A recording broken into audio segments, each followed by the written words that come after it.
தினம்தோறும் விளக்கேற்ற நல்ல எண்ணெய் இதயம் நல்லெண்ணெய். தற்போது வந்துள்ள அண்மை செய்தி. சம வேலைக்கு சம ஊதியம் வழங்க வேண்டும் என்ற கோரிக்கையை வலியுறுத்தி கடந்த 35 நாட்களாக போராடி வரும் இடைநிலை ஆசிரியர்களின் ஊதியத்தை தமிழக அரசு பிடித்தம் செய்திருக்கிறது.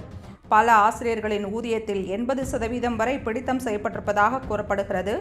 அநீதியை களைய கோரி போராட்டம் நடத்தி வரும் ஆசிரியர்களுக்கு திமுக அரசு மீண்டும் மீண்டும் அநீதி இழைப்பது கண்டிக்கத்தக்கது என பாமக தலைவர் அன்புமணி கண்டனம் தெரிவித்துள்ளார்.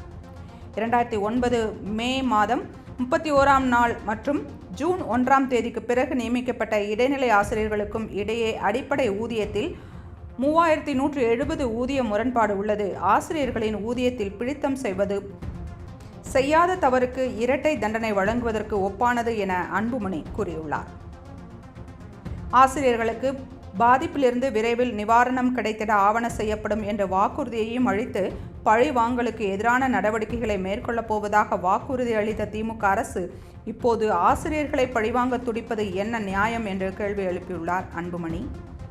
அறிவுசார் சமூகத்தை உருவாக்கும் பணியில் ஈடுபட்டுள்ள ஆசிரியர்களை போராட வைப்பதும் போராடியதற்காக தண்டிப்பதும் ஏற்க முடியாதவை. எனவே ஆசிரியர்களின் கோரிக்கைகளை முழுமையாக நிறைவேற்றுவதுடன் அவர்களிடமிருந்து பிடித்தம் செய்யப்பட்ட ஊதியத்தையும் உடனடியாக வழங்க வேண்டும் என்று வலியுறுத்தியுள்ளார்.